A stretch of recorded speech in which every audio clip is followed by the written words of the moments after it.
अस्सलाम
वालेकुम। वालेकुम मैम। जी, क्या हाल है? बता सकते हैं ठीक ठाक है? जी मैम अल्हम्दुलिल्लाह, आप कैसी हैं? अल्लाह का शुक्र है, ठीक ठाक। मैम लिंक सबको मिल गया? अभी भी काफ़ी कम स्टूडेंट्स हैं। मेरी ईमेल आ गई थी आप लोगों को? जी मैम, मेल तो आ गई।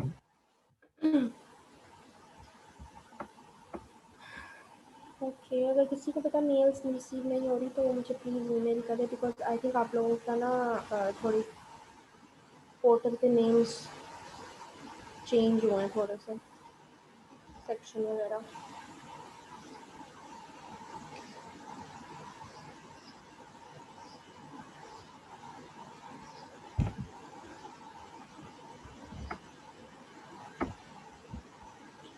जी, कैसी गुजरी आप सबकी? ठीक ठाक गुजर गई?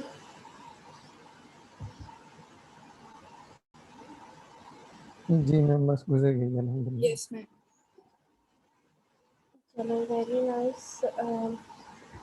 अच्छा, लास्ट लेक्चर हमारा कंप्लीट हो गया था। But I think I was unable to send you people the recording, तो वो मैं आप लोगों के साथ आज शेयर करती हूँ। मैम आपने स्लाइड्स भी सेंड नहीं की। स्लाइड्स एलएमएस पे आपने चेक किया? एलएमएस पे आई थिंक आपकी स्लाइड्स तो मैंने डाल दी थी मूडल पे। मैम मैंने तो चेक किया था, मुझे नहीं मिली थी तो अच्छा चलो इसलिए। मैं आज दोबारा चेक कर लूँगी। जहाँ तक मुझे याद है मैंने 2 सेक्शंस के कर दिए थे। आई don't know if you people be section का किया था कि सी का किया था। खैर आज मैं आप लोगों के साथ रिकॉर्डिंग और वो पावरपॉइंट स्लाइड्स अगर नहीं हुई तो वो भी कर दूँगी। ठीक हो गया? जी तो मैम ठीक है। ठीक है, मेरी आवाज़ सब क्लियर आ रही है? Yes Yes, ma'am. ma'am. चलिए हम स्टार्ट करते हैं आज का लेक्चर। आज the outline for today's lecture is majorly we are going to discuss about counseling, informational care, handling difficult patients and their family members, crisis intervention and disaster management। ठीक है, तो ये चारों टॉपिक्स जो हैं छोटे छोटे टॉपिक्स हैं, इसमें सबसे ज़्यादा जो आपके लिए इम्पॉर्टेंट है वो आपका काउंसलिंग आ जाता है। ठीक है, because counselling is something which is going to be very useful in the future में, आपके प्रैक्टिकल लाइफ में जो है it is going to be very much helpful. ठीक है, तो we will start off with the थोड़ी आहिस्ता है, so now I'll try to speak a bit louder now. ठीक है, so what is counseling? It is a technique that aims to help people help themselves by the development of special relationship between the counselor and the patient, his or her family or a colleague। ठीक है, तो basically counseling is something जो कि usually हम counselling का जो word इस use करते हैं तो usually we have in mind कि हम साइकोलॉजिकल काउंसलिंग की बात करते हैं, that a patient is going through a psychological trauma, he और she is going through certain traumatic life event और डिप्रेशन के फेज में है तो आप उसकी काउंसलिंग करेंगे। ठीक है, लेकिन इन मेडिकल प्रैक्टिस में अगर आप काउंसलिंग की बात करें तो it is something that is very much routinely being used. ठीक है, कहाँ कहाँ पे यूज होता है, कौन कौन सी सिचुएशंस में you are suppose to counsel the patient, वो हम अभी आके हम we are going to discuss in detail. ठीक है, so what is the aim of counselling? Aim is to achieving a greater depth of understanding and clarification of a problem, conflict and mobilizes the personal coping abilities। ठीक है, basically आपने individual patient की counselling करनी है, patient groups की कर सकते हैं, immediate family of the patient और the caregiver of the patient. ठीक है, so what are the situation common scenarios that include the counselling? सबसे पहले which is most common scenario is breaking a bad news to the patient and the family, for example biopsy report। ठीक है, this is something very much common। if अगर आप ये सारे scenarios देखें तो you can understand that counseling जो है वो majorly आपके bad news break करने में जो है वो सबसे ज़्यादा यूटिलाइज होती है। ठीक है, for example if the patient came to your dental clinic और वहाँ पर पेशेंट कंप्लेन कर रहा है कि जी उसका माउथ अल्सर है। ठीक है, और 6 to 8 months हो गए हैं, वो अल्सर जो है वो दोबारा से रिग्रो कर जाता है and it is somewhat painful, और आप पेशेंट से कहते हैं that it is very much serious situation और आप इसकी बायोप्सी जो है वो करवाएं। आप बायोप्सी रिपोर्ट करवाते हैं and on the report it came out that it is not just a simple ulcer, it is a carcinoma. ठीक है, so this is a bad news for the patient. तो आपने उसको बैड न्यूज़ को किस तरह से पेशेंट या उसकी इमीडिएट फैमिली के साथ ब्रेक करना है, that is the major scenario जिसमें आपने काउंसलिंग करनी होगी, because this is something which you need to highlight to the patient, और आप पेशेंट से उसको जो है आप अंडरमाइन नहीं कर सकते। ठीक है, next situation is cardiopulmonary resuscitation has failed। ठीक है, this is something CPR is it is usually done when the patient is almost unstable, और ये बिल्कुल एक लाइफ सेविंग टेक्निक होती है जो कि यूटिलाइज की जाती है in emergency care and in 80% of the cases usually जो है ये फेल हो जाता है। CPR जो है कार्डियोपल्मोनरी रिससिटेशन से पेशेंट जो है वो दोबारा से स्टेबल नहीं होता। सो अगर एक बिल्कुल एक लेमैन है, ऑब्वियसली ही और she is looking upon you कि आप CPR करें, और वो अंडरस्टैंड ही उसको होगा कि हम जो है patient is going to revive या पेशेंट जो है दोबारा से स्टेबल होगा, but if it has failed तो आपने पेशेंट को किस तरह से जो है काउंसिल करके you are suppose to give the news to the patient. Next is abnormal baby birth. ठीक है, means that a baby is born that has some abnormal condition which can be Down syndrome हो सकता है, कोई भी syndrome हो सकता है, रूबेला हो सकता है, एनी सिंड्रोम या कोई मैल्फॉर्मेशन हो सकती है, क्लेफ्ट लिप एंड पैलेट हो सकता है। because these are the conditions which are very much common, but nobody is actually कोई expect नहीं कर रहा होता कि इस तरह का scenario उसके साथ हो जाएगा, ठीक है. So abnormal baby birth is something that is considered very much एक taboo के तौर पे उसको deal किया जाता है. Next is stillbirth with expectant parents, ठीक है, which is also very common. अगर स्टिल बर्थ है या ड्यूरिंग डिलीवरी में ही बेबी की डेथ हो जाती है, so this is also a bad news which we need to break to the patient. Resolving conflicts between a colleague and a nurse. So you can see that most of these scenarios involve breaking a bad news to the patient. ठीक है, CPR fail हुआ, normal baby birth हुई है, still birth हो रही है, these all of these are bad news जो कि आपने पेशेंट को एड्रेस करनी है, ठीक है. So these are the common scenarios. अब आपने उसको किस तरह से लेके चलना है, what are the common steps which you need to take, उसको हम जो है आगे डिटेल में देखेंगे. First of all are the aims of the counseling sessions, that why what is the main objective, why are you doing the counseling, ठीक है. आप सिंपली पेशेंट को ये बता सकते हैं कि जी आपकी बायोप्सी रिपोर्ट में कार्सिनोमा आया है and this is the result और इसका ये ट्रीटमेंट है, ठीक है. आप इस तरह से पेशेंट को बताएं, एंड अगर आप काउंसिल करके पेशेंट को बताएंगे तो what is going to be the major difference in that, ठीक है. सबसे पहला जो एक मेजर स्टेप होता है before you counsel the patient is to establish a relationship of mutual trust and caring in which the patient will feel secure and able to express themselves in any way, ठीक है. It means कि patient जब आपके पास आया तो वो एक trust और ट्रस्ट का रिलेशनशिप आपके पेशेंट के साथ बिल्ड किया हुआ है. अगर ट्रस्ट का रिलेशनशिप नहीं है देन ऑब्वियसली जितनी मर्जी आप पेशेंट के साथ काउंसलिंग कर लें then that patient will not understand anything of what you say, ठीक है. वो उसको लगेगा कि डॉक्टर जो है he is not understandable about my feelings, या वो एम्पैथी नहीं शो कर. सो एक म्यूचुअल ट्रस्ट एंड केयरिंग का रिलेशनशिप विद द पेशेंट जो है वो होना बहुत ज़्यादा ज़रूरी होता है, and that is only possible by the effective communication, जो कि हमने लास्ट प्रीवियस लेक्चर में सारे हमने उसके स्टेप्स पढ़े थे. इफेक्टिव कम्युनिकेशन आप किस तरह से किसी भी पेशेंट के साथ डेवलप कर सकते हैं. So a relationship of mutual trust is very much important. Giving patients and their families the chance to seek clarification and explanation of terms, issues and misgivings. ठीक है, it means कि आप patient को कोई भी डायग्नोसिस है या treatment plan है उसके अकॉर्डिंगली आप पेशेंट को प्रॉपरली क्लैरिफाई और एक्सप्लेन करें. कोई भी टर्म जो भी चीज़ पेशेंट के नॉलेज में होना जो है वो it is very much integral.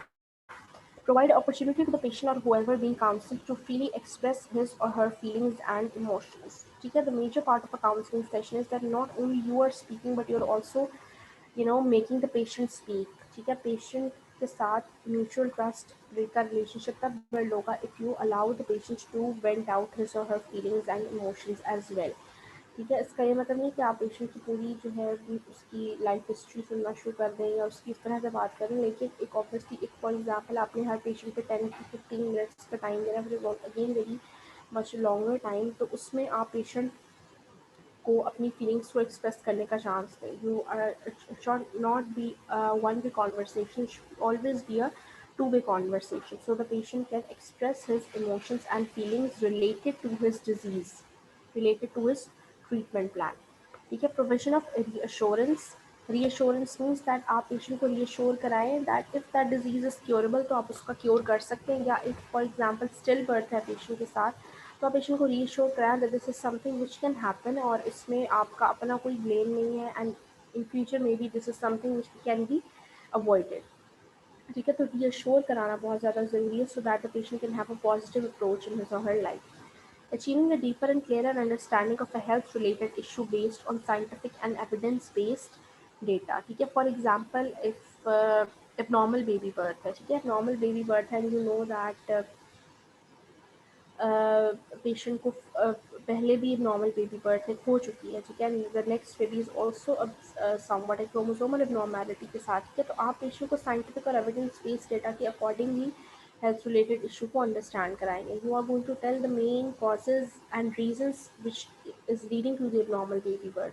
ठीक है, आप सिर्फ इमोशनली और फीलिंग्स के through you not suppose to counsel the patient. ठीक है, उसमें आपने पेशेंट को कोई भी डिजीज़ हुई है उसके कॉजेज़, उसका ट्रीटमेंट प्लान, उसकी क्या क्या रीजंस हो सकती हैं, वो सारी आपने according to the logical reasoning patient के साथ अंडरस्टैंड करवानी है सो दैट ही और she can have a better understanding of his disease prognosis.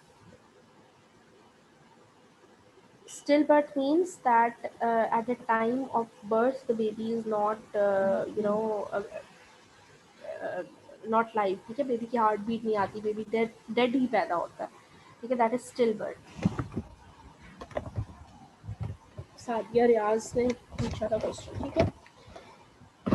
So next, rest of the aims are identifying various choices and options alongside their pros and cons through process of discussion and dialogue between the counselor and the patient, making a decision or reaching a solution that is considered to be most suitable. ठीक है, means कि आप counselling को सिर्फ psychological counselling के तौर पे आपने उसको नहीं लेना, आपने उसको एक डिस्कशन फोरम की तरह लेना है जिसमें आपने पेशेंट को उसके ट्रीटमेंट प्लान के प्रोज एंड कॉन्स दोनों चीज़ें एज अ डिस्कशन जो है आपने उसको अंडरस्टैंड करवानी है. ठीक है, and if the patient has any questions related to the treatment plan, you are supposed to answer them in a positive way. And the next is कि आप पेशेंट के साथ जो भी डिसीजन है वो आप उसके साथ अपना मोस्ट सूटेबल डिसीजन जो है वो शेयर करें. The rest is the choice of the patient, the patient जो है वो उस डिसीजन को एक्सेप्ट करता है या फिर रिजेक्ट करता है, लेकिन आपने किसी भी सिनेरियो में जो मोस्ट सूटेबल डिसीजन होगा वो आप पेशेंट को बताएंगे. For example, if you know कि पेशेंट क्या जो है वो एक हार्ट फेलियर का पेशेंट है और मे बी और she needs to get ventilated, तो आप उसको एक प्रॉपर सूटेबल डिसीजन देंगे. बट आगे it is depending upon the caregivers and the patient himself that he or she wants to opt for that decision or not. But as a doctor, it is your responsibility कि आप most suitable decision को जो है वो patient को inform करें. Seeking support of the counselor for mobilization of the resources required or learning the necessary skills to cope or deal with the issue. ठीक है, मीन्स के for example for the treatment plan, if for the any sort of treatment you are required certain resources. ठीक है, आपको कुछ resources चाहिए और आप जो है अगर आप if you have any sort of link in with by which you can provide the resources to the patient, तो आप उसको support provide करके resources की mobilization करवाएं so that the treatment can be started at its earliest.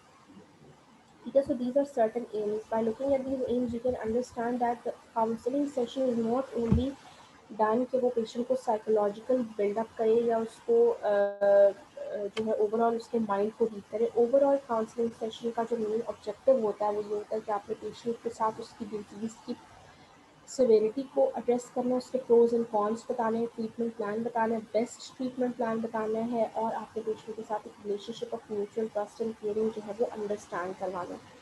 आगे it is the choice of the patient, but it is your duty कि आप patient के हर तरह के क्वेश्चंस को, उसकी फीलिंग्स और इमोशंस को अंडरस्टैंड करें और पेशेंट जो है वो ही और शी इज़ इन स्टेट कि वो बेस्ट डिसीजन जो है वो ले सकें according to the demand of his disease. ठीक है, so these were the aims of the counseling session. Any questions up till now? No, ma'am.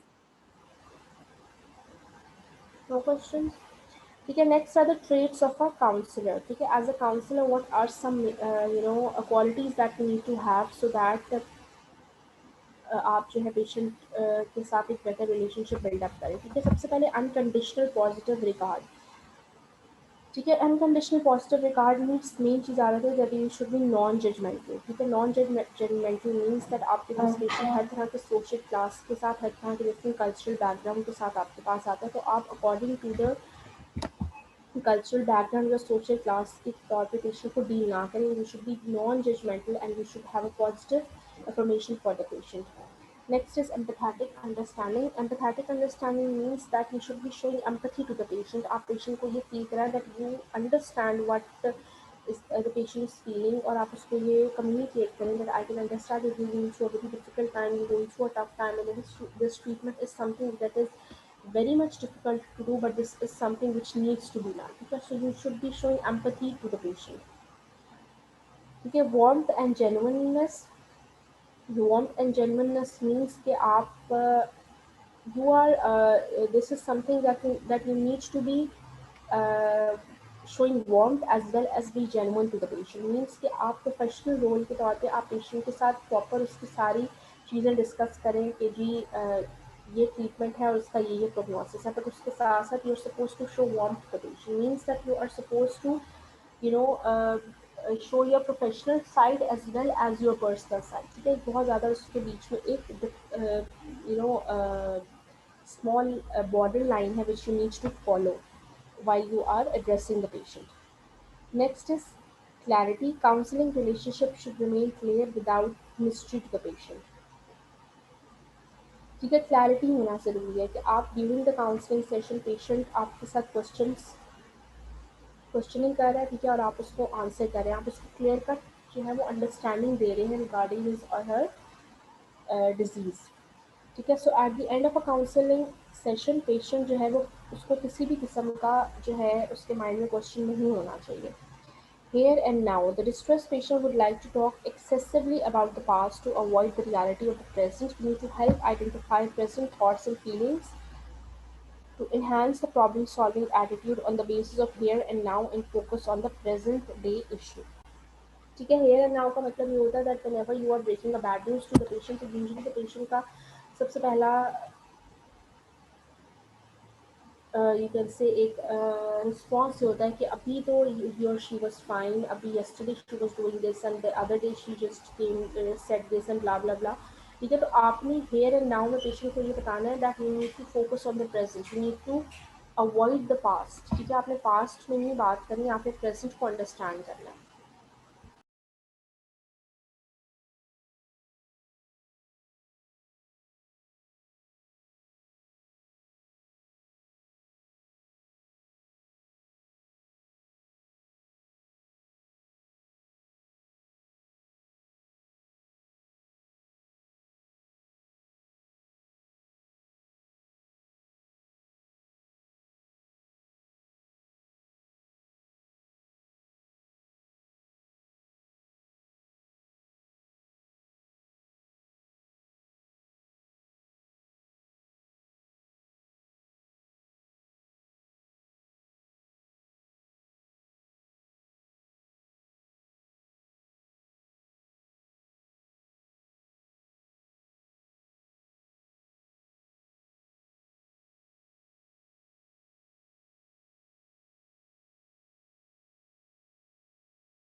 Ma'am आपका माइक म्यूट हो गया।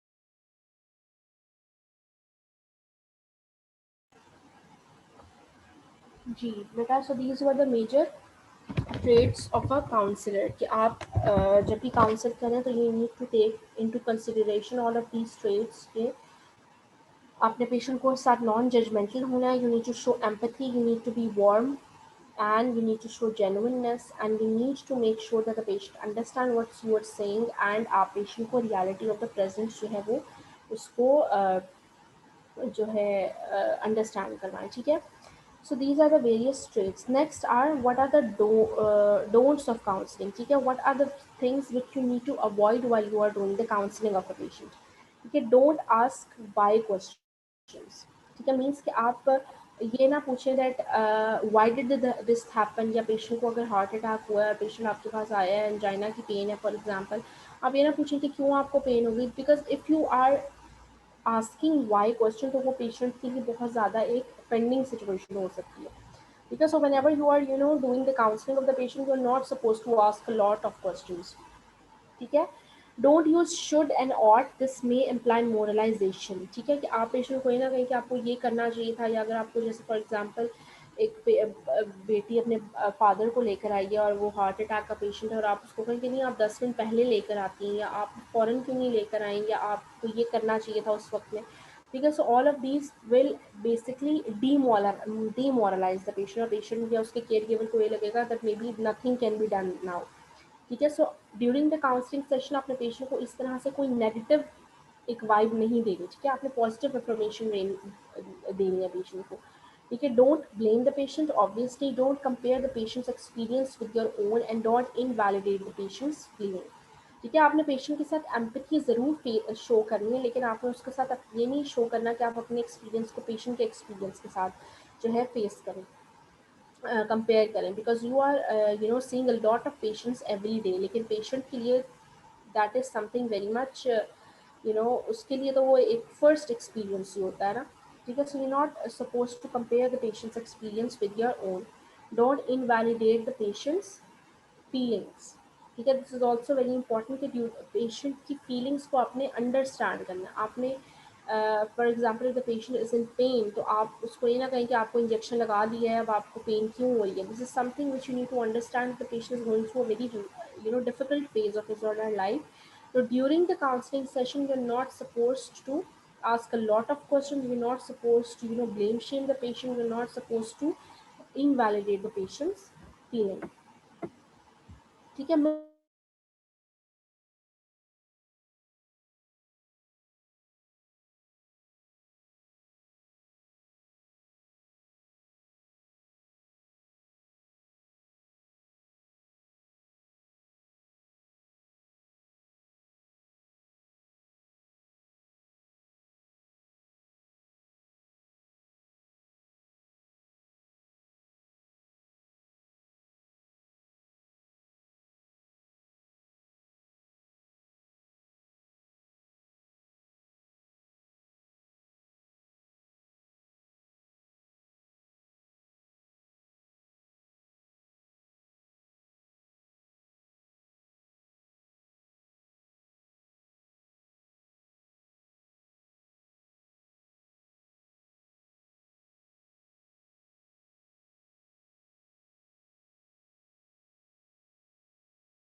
Can you all hear me बच्चों? Can you all hear me? Yes, ma'am. Ma'am ठीक है, sorry थोड़ा सा internet का problem हो गया था। ठीक है, विल स्टार्ट। सबसे पहले है जी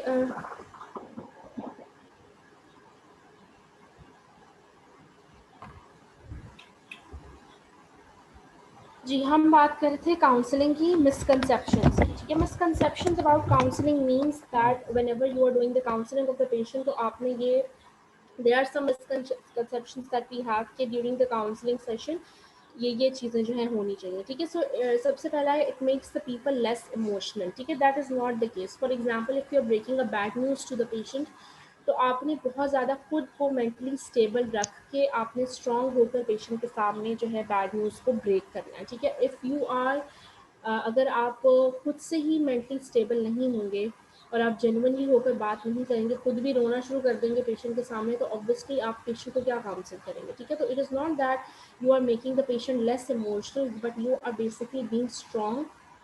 ठीक है, आप स्ट्रॉन्ग स्ट्रेंथ अपनी शो करें ताकि आप पेशेंट को प्रॉपरली डील कर सकें। ठीक है, next is it involves giving direct advice to the patient and attempts to solve the problems. ठीक है, that is also not the case. ठीक है, आपने बेसिकली डायरेक्टली एडवाइस नहीं करना पेशेंट को। ठीक है, सिर्फ ये नहीं कि पेशेंट को आप एक ही चीज़ भेज रहे हैं कि नहीं नहीं आप ये करेंगे, ये करें, आप इस तरह करें, इस तरह करें, that is not the case.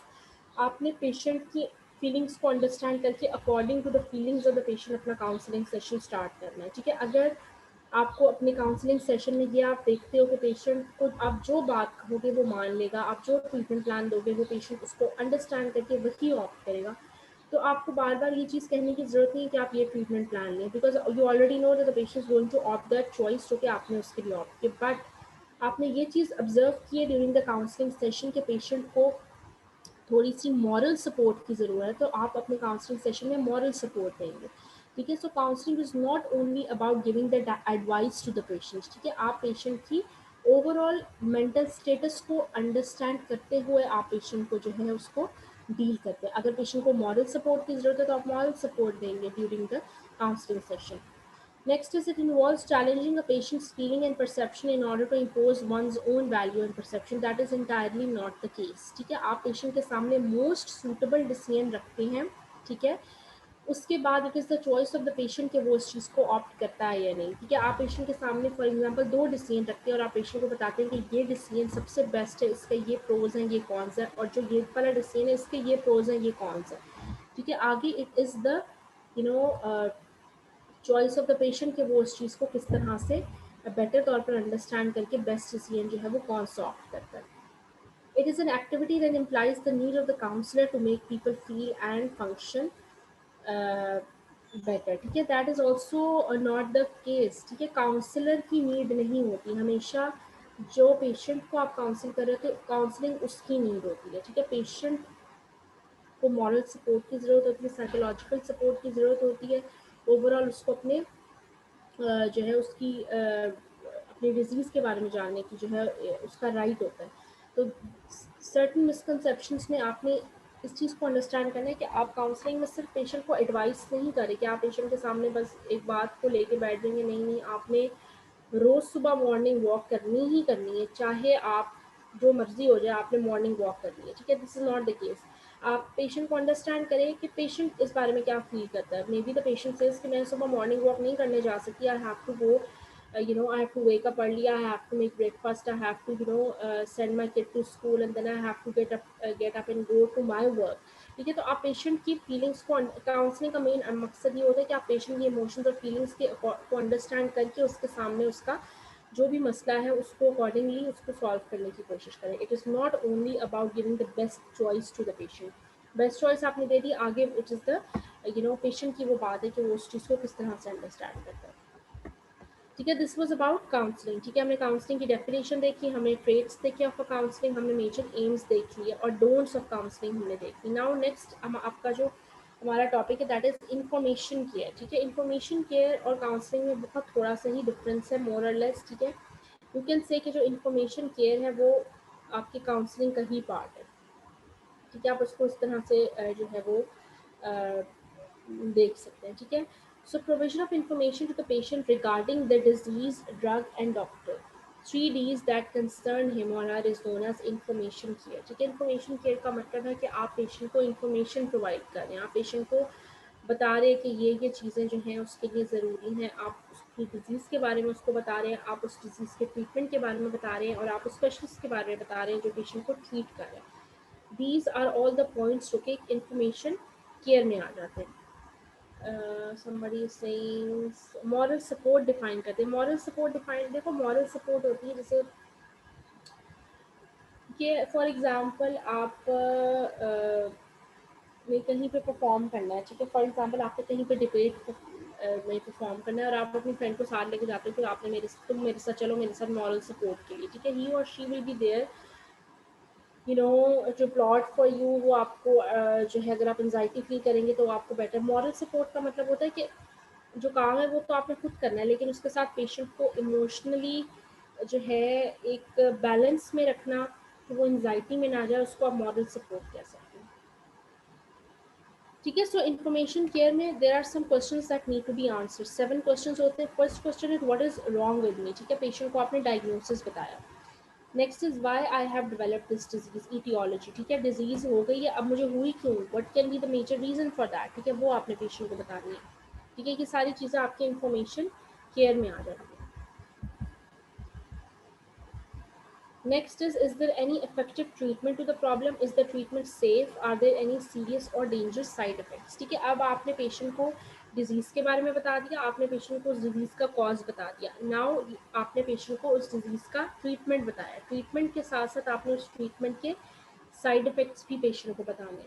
Next is how long will I take to recover, ठीक है, मुझे 6 हफ्ते लगेंगे, 8 हफ्ते लगेंगे, 3 हफ्ते लगेंगे, कितना टाइम लगेगा, how much time will I need to fully recover. This is a very important step जो कि यूजुअली मतलब ये मिस हो जाता है कि आप पेशेंट को ये नहीं बताते कि आपको इतना टाइम लग सकता है। ठीक है, बिकॉज ऑब्वियसली ये पेशेंट की और कमिटमेंट्स हो सकती हैं और लाइफ के उसके सिनेरियोज हो सकते हैं, तो हर चीज़ को आपने माइंड में रख के पेशेंट को बताना है that this is the time frame which will be required for you to fully recover. Is there a परहेज रिस्ट्रिक्शन, ठीक है, जो कि हम उर्दू में परहेज कहते हैं कि कोई भी किसी भी किस्म का रिस्ट्रिक्शन है, कोई फूड इनटेक के, कोई वर्क का, कोई अगर इफ ही और शी इज वर्किंग आउट तो कोई वर्कआउट का रिस्ट्रिक्शन तो नहीं है। ठीक है, मतलब ट्रीटमेंट प्लान के अकॉर्डिंगली आपने पेशेंट को हर चीज़ जो है वो उसको आपने बतानी है। Is there any risk of illness being spread to others or passing it on to my offspring? ठीक है, कि पेशेंट को पता हो कि ये डिजीज़ कोई कॉन्टेजियस डिजीज़ तो नहीं है, ठीक है, कि इज़ देयर एनी रिस्क कि पेशेंट इस डिजीज़ को पास ऑन कर अपने ऑफस्प्रिंग में पास ऑन कर सकता है कि नहीं कर सकता।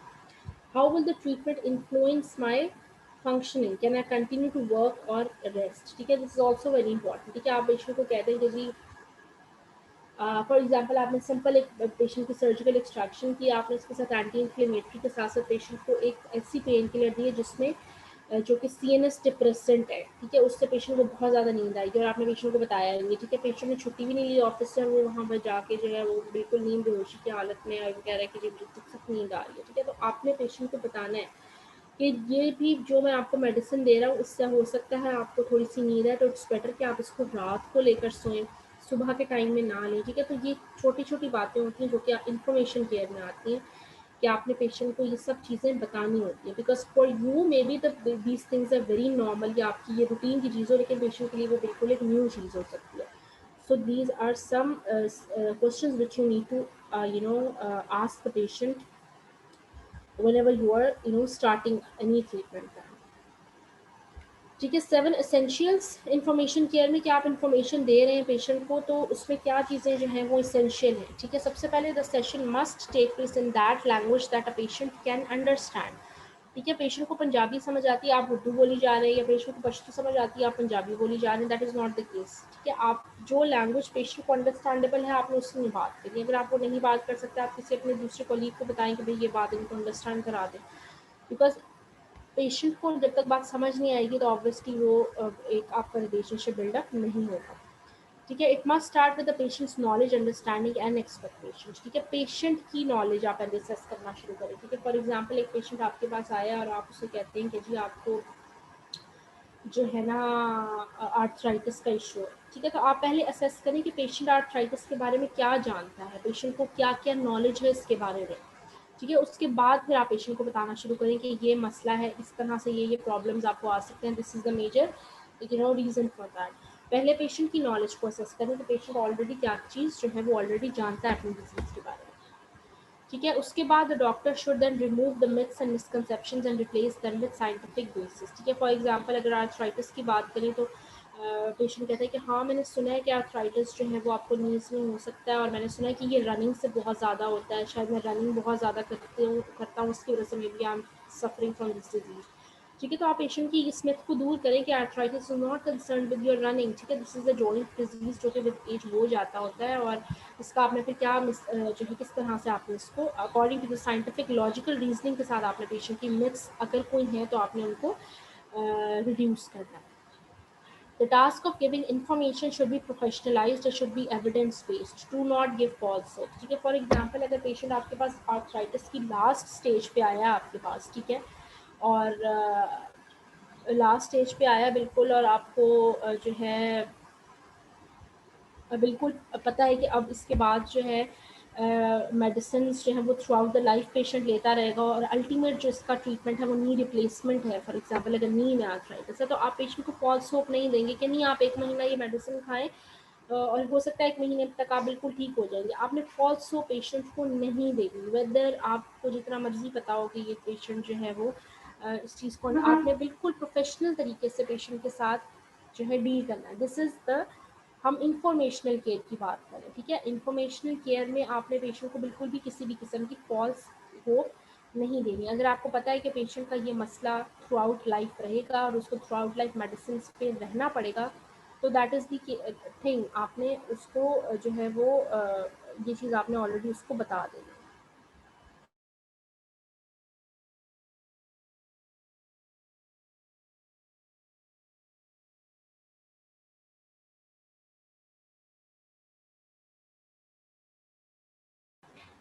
ठीक है। Next are the pros and cons of a disease and treatment should be communicated, ठीक है। Use of simple figures diagrams and sketches are helpful, ठीक है। अगर पेशेंट को कोई चीज़ नहीं समझ आ रही तो आप उसको डायग्रामेटिक इलस्ट्रेशन दे सकते हैं। The session should end with patient summarizing his new understanding about the 3 Ds, ठीक है। आप eight the end of the session आप पेशेंट से पूछें कि आपको सारी बात समझ आ गई अपने डिजीज़ के बारे में, ठीक है। फॉर एग्जांपल पेशेंट को कोलसिस्टाइटिस था, पेशेंट को यही नहीं पता कि कोलसिस्टाइटिस में क्या होता है, क्या सिम्टम्स होते हैं, उसकी क्या केयर होती है, ठीक है। तो ये सब बातें आप पेशेंट को बताएंगे, और eight the end of the session you will make sure कि जो बातें आपने पेशेंट को बताई हैं वो बिल्कुल उसको समझ आ गई हैं, उसको सही समझ आई हैं, उससे कोई चीज़ रॉन्ग तो नहीं परसीव कर रही।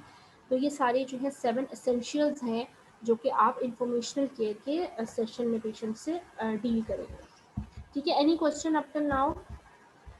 आई hope there is no question. बहुत ही बेसिक सी ये बातें हैं सारी आपके। Yes, ma'am.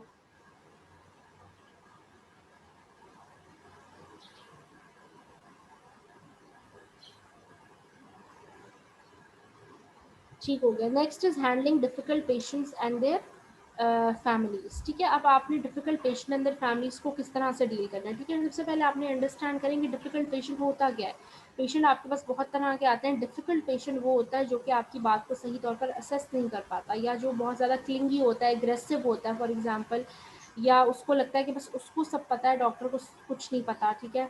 या वो कोई डिसीजन मेकिंग में वो इतना अच्छा नहीं होता, ठीक है। So any such patient that is difficult to handle is known as a difficult patient, ठीक है। वो रूड हो सकता है, ठीक है। The patient may become too dependent and clingy, may ask for undue favors, will try to manipulate the doctor, become angry when things are not going their way, become rude, refuse the diagnostic test or treatment, and mentally abnormal, ठीक है। सो these are all of the cases जो कि आपको difficult patient में dealing में हो सकते हैं, ठीक है। अब आपने उसको सबसे पहले अंडरस्टैंड करना है कि डिफ़िकल्ट पेशेंट कहाँ पर होते हैं, डिफ़िकल्ट पीपल कहाँ होते हैं, कौन होते हैं, और आप उनको किस तरह से असेस करेंगे। डिफ़िकल्ट पीपल आर एवरीवेयर, ठीक है। You might find them at home, at work, at shops, on the road or on the park, ठीक है। They might be your colleagues, they might be your customers, they might be your clients, or you may be one of the difficult people. In order to deal with them you need to be able to recognize them first, ठीक है। सबसे पहले आपको पता होना चाहिए कि ये पेशेंट थोड़ा सा डिफिकल्ट हो सकता है, ठीक है। अब बात ये है कि आपके पास फॉर एग्जांपल ओपीडी में 10 पेशेंट्स रोज के आ रहे हैं, ठीक है। अब मोस्टली पेशेंट, फॉर एग्जांपल आपके पास पेट दर्द के आ रहे हैं, तो पेट दर्द के पेशेंट को आपने एक ही मेडिसिन देनी है जो कि सब पेशेंट्स को देंगे, लेकिन डिफरेंस क्या होगा, because each patient has his own personality, तो उसकी डीलिंग फिर आपकी डिफरेंट होगी according to the difficulty level of the patient. कोई पेशेंट जो है वो क्लिंगी होगा, कोई एग्रेसिव होगा, तो उसके अकॉर्डिंगली फिर आप उसको डील करेंगे, ठीक है। अब आ जाते हैं मैनेजमेंट, मीन्स कि आपने किस तरह से डील करना है। सबसे इंपॉर्टेंट उसमें चीज़ है to have an understanding of the BPS model, ठीक है, बायो साइको सोशल मॉडल, जो हमने लास्ट लेक्चर में पढ़ा था। आपने इस चीज़ को अंडरस्टैंड करना है कि पेशेंट अगर डिफ़िकल्ट है तो वो क्यों डिफ़िकल्ट है। Maybe there is a biological reasoning, maybe there is a psychological or a social reasoning behind that. आप उस रीजनिंग को अंडरस्टैंड करेंगे तो you will have an understanding of the difficulty level of the patient, and then आप उसको जो है manage कर सकते हैं। Train yourself well in the principles of effective communication, ठीक है, जितना आप इफेक्टिवली कम्युनिकेट कर सकते हैं that is the best part. Learn relaxation techniques, approach with tolerance, patience, active listening, keeping cool, avoid arguing, do not take remarks being passed as a personal insult, allow the patient or family member to express anger and then validate it by statements, offer a chair and a calmer setting to discuss the issues, ठीक है।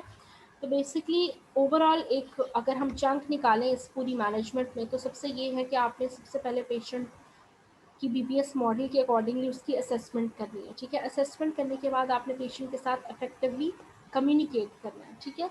Effective communication के बाद you are suppose to show tolerance and patience with the patient, ठीक है। Tolerance और patience आपने patient के साथ शो करना है, and then if the patient और द फैमिली मेम्बर किसी भी किस्म का वो एंगर एक्सप्रेस कर रहे हैं, तो आपने खुद भी एग्रेसिवनेस नहीं शो करनी, you are suppose to validate it by statements, ठीक है। तो ओवरऑल मैनेजमेंट जो है ये सारी चीज़ें आपकी इफेक्टिव कम्युनिकेशन और आपकी बॉडी लैंग्वेज से जो है ये these things can be well managed, ठीक है। और जिसमें सबसे इंपॉर्टेंट जो है वो रिलैक्सेशन टेक्निक्स आ जाती हैं। अगर पेशेंट बहुत ज़्यादा एग्रेसिव हो रहा है किसी भी बात की वजह से, तो आप उसको रिलैक्स और काम करने की कोशिश करें। आप उसको कहें अच्छा चले छोड़ें, आप यहाँ बैठे, चलें पानी पिएँ, जूस मंगवाएं पेशेंट के लिए, मतलब दिस इज समथिंग विच जो कि आपने डिफरेंट पेशेंट के अकॉर्डिंगली डिफरेंट सेटअप में आपने उसको जो है अंडरस्टैंड करना है। स्टिल इफ़ यू थिंक कि पेशेंट नहीं डील हो रहा आपके साथ, तो आप उसके किसी फैमिली मेम्बर को इन्वॉल्व कर लें, आप उसको किसी सीनियर पर्सन के साथ पे रेफर कर दें। Define the objectives and time duration for more difficult patients, ठीक हो गया। Any question up till now? आगे चलें बच्चों, Yes, ma'am. ठीक है। बाकी जो हमारा एक छोटा सा टॉपिक है दैट इज द क्राइसिस और डिजास्टर मैनेजमेंट, ठीक है। Crisis is the Greek word meaning decision making. It is therefore a situation which holds the potential for great individual growth provided that appropriate decisions are taken, ठीक है। Basically crisis क्या होता है? Crisis is something जिसमें आपका you can say कि कोई ऐसी टाइम फ्रेम जिसमें आपका जो ऑर्गेनाइज्ड लाइफ होती है वो डिसऑर्गेनाइज हो सकती है, ठीक है। कोई एरर हो सकता है, किसी भी किस्म का डिस्कम्फर्ट हो सकता है, ओवरऑल पेशेंट या पर्सन वट एवर उसका एक लाइफ का जो एक सिनेरियो चल रहा होता है वो डिरेंज हो जाता है, ठीक है। So it is a period of disorganisation characterised by trial and error and attempts to reduce the discomfort, so resolution of the crisis result in increase or decrease in the person's level of functioning, ठीक है। अब हमारे पास दो तरह के crisis होते हैं, एक डेवलपमेंटल क्राइसिस होता है और एक सिचुएशनल क्राइसिस होता है, ठीक हो गया। डेवलपमेंटल क्राइसिस होता है जो आपको लाइफ के किसी इवेंट के साथ होगा, लाइफ के किसी स्टेज के साथ आएगा। फॉर एग्जांपल आपकी शादी हो गई, फॉर एग्जांपल आप अर्ली चाइल्डहुड में थे, फॉर एग्जांपल आप टीन एज में थे, मतलब आपकी लाइफ की जो डेवलपमेंटल डिफरेंट स्टेजेस होते हैं उसमें अगर आपको कोई क्राइसिस हो रहा है तो that is a developmental crisis, ठीक है। They are common to all, ठीक है। मतलब in short you can say कि सब में ही सबको ही आते हैं। जैसे टीनेज में क्राइसिस आ सकता है किसी को, ठीक है। अर्ली मैरिज में आ सकता है, डिवोर्स अगर किसी की होती है तो वो डेवलपमेंटल क्राइसिस होगा, ठीक है। And they occur in response to stressful period of human maturation and transition, means कि आपकी लाइफ में अगर कोई चेंज आया है और वो आपको नेगेटिवली इम्पैक्ट कर रहा है तो that is a developmental crisis. Next आता है जी आपका situational crisis. Situational crisis is where a person is faced with stressful or traumatic event which could be natural or man-made. For example, floods, earthquake, rape, war or murder.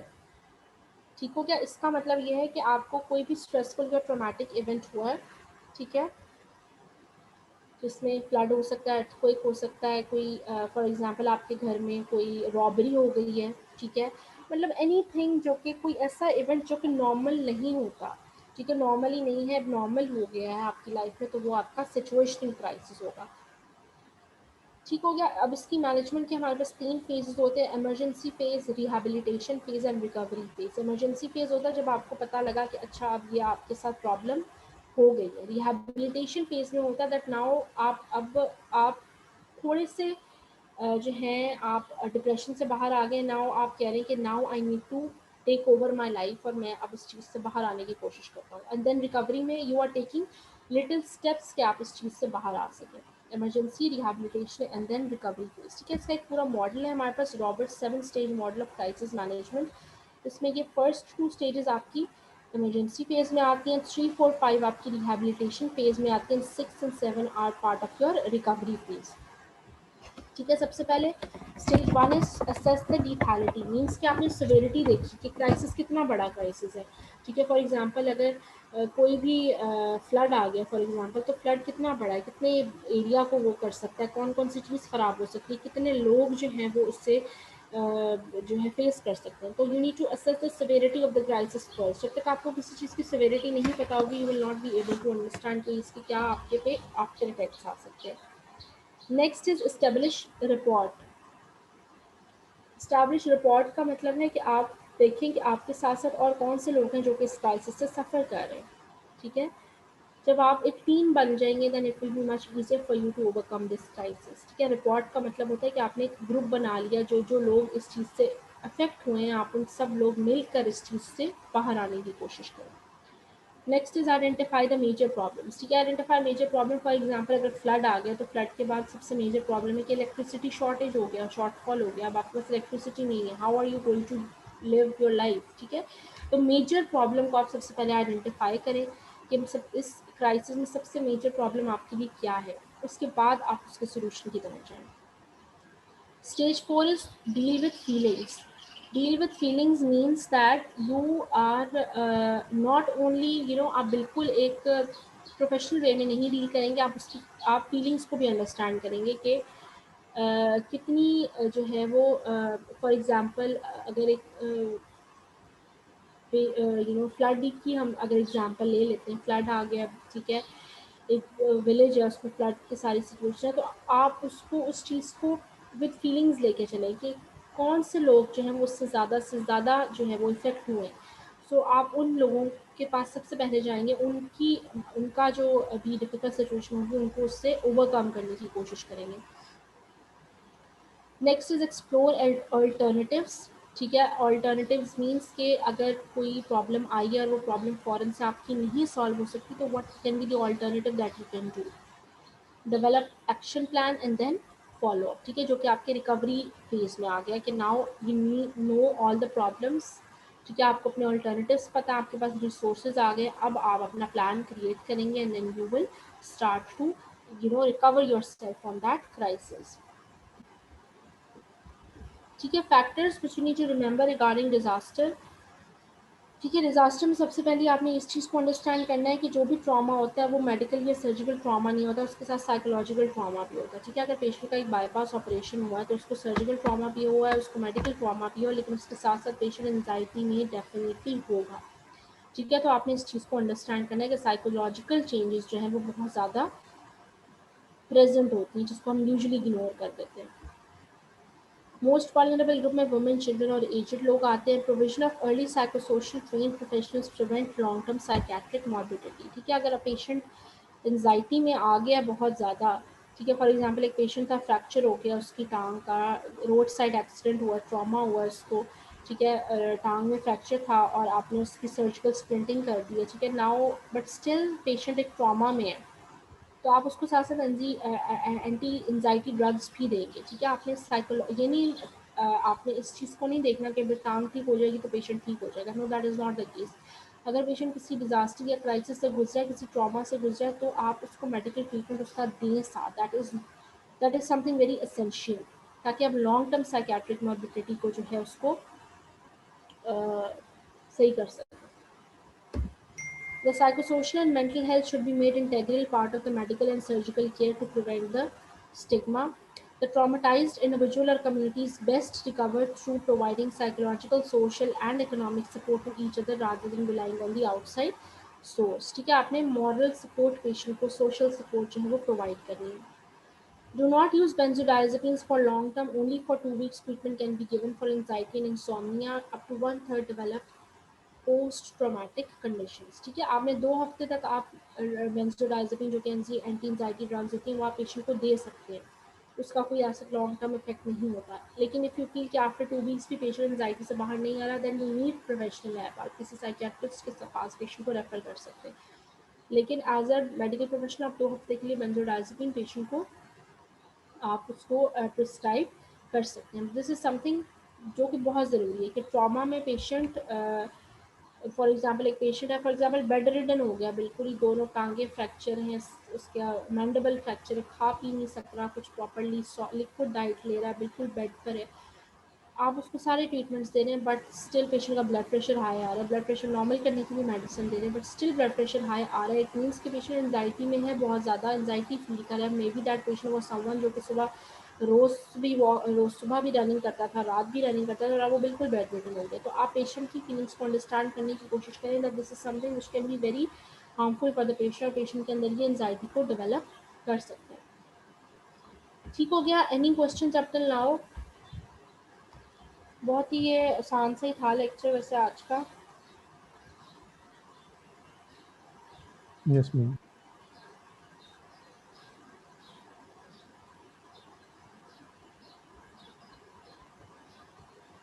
चलिए, that was all about today. ठीक है, I hope कोई question नहीं होंगे, और जो है ये आसान से ही वैसे ऑनेस्टली ये सब्जेक्ट है। I don't know what you people have to say about it. Ma'am पढ़ने में तो अभी तक आसान ही है, अब अच्छा, असेसमेंट कोई होगी तो पता लगेगा। जी इंशाल्लाह आसान ही है ये सब्जेक्ट, थोड़ा सा मोरलेस आपकी बेसिक जनरल नॉलेज की बातें होती हैं। ठीक है, और बस ये आप लोग, आई थिंक अगर आप लोग इस लेक्चर मेरा सुन लें तो it is going to be enough for you people. बाद में आप थोड़ा बहुत बुक से बिफोर योर असेसमेंट रेफर कर लेंगे तो इट विल बी इनफ। ठीक है, इतना इसमें ऑब्वियसली आप लोगों के बाकी जो सब्जेक्ट्स होते हैं एनाटॉमी, बायोकेमिस्ट्री वगैरह, उनके लिए you need to give more time to them. तो इंशाल्लाह अभी तो हम काफ़ी पीछे जा रहे हैं, आपको पता ही है। आई हैड सर्टन प्रॉब्लम्स, कुछ past month was very traumatic for me. I had एक दो मेरी फैमिली में बहुत ही क्लोज हमारे फैमिली मेम्बर्स थे, दे लेफ्ट अस, एंड जिसकी वजह से I was not in a very mental state कि मैं आप लोगों का ईद से पहले भी मैं लेक्चर नहीं ले सकी आपका, जो इससे पहले वाला वीक था। तो उससे पहले I was in the hospital with my जो मेरे रिलेटिव्स थे उनके साथ ही। तो हम काफ़ी अभी पीछे जा रहे हैं। ठीक है, तो इंशाल्लाह वी विल ट्राई कि हम ज़रा जल्दी स्पीड अप करें प्रोसेस को, और 1 या 2 आई थिंक मुझे मेकअप लेक्चर्स भी हमें रखने पड़ेंगे। आई विल ट्राई कि हम वो इवनिंग में रख लें मेकअप लेक्चर, क्योंकि आप लोगों के क्लासेस बहुत ज़्यादा इस तरह आते हैं, ताकि हम जल्दी जल्दी जो है वो अपना उसमें आ जाएँ। बाकी सब्जेक्ट्स के कितने लेक्चर्स हो गए हैं आप लोगों के? 7 तक, 6-7 हो गए? Ma'am yes 7 ma'am. मैम 7 7। 7 हो गए ना, तो हम ऑलमोस्ट 3 लेक्चर्स जो हैं पीछे हैं, अभी 3 से 4 लेक्चर्स पीछे हैं। तो इंशाल्लाह मैं मेकअप लेक्चर आपके नेक्स्ट वीक में प्लान आउट करूँगी। ठीक है, 3 मेरे पास सेक्शंस हैं, तीनों के मैं इकट्ठे ही रखूँगी मेकअप लेक्चर, और ताकि हम थोड़ा सा स्पीड अप करें, क्योंकि फिर आप लोगों की असेसमेंट्स जो हैं वो मैं साथ साथ लेना चाहती हूँ। ठीक है, बिकॉज एट द एंड फिर बर्डन आप लोगों पे ज़्यादा हो जाता है। आई डोंट वांट कि बर्डन इस तरह से ज़्यादा हो। असेसमेंट आप लोगों की एलएमएस पे क्विज वगैरह जो भी लेना है वो मैं 6-7 लेक्चर्स के बाद ले लूँगी इंशाल्लाह। तो असेसमेंट प्लान ओके भी मैम। शेयर हो जाएगा आपके साथ इन दिस वीक। तो ठीक हो गया, चलें, thank you so much everyone for listening. इंशाल्लाह we will meet in the next lecture. Take care of yourself all of you. ठीक है जी, अल्लाह हाफ़िज़। अल्लाह अल्लाह हाफिज़। हाफिज़ मैम।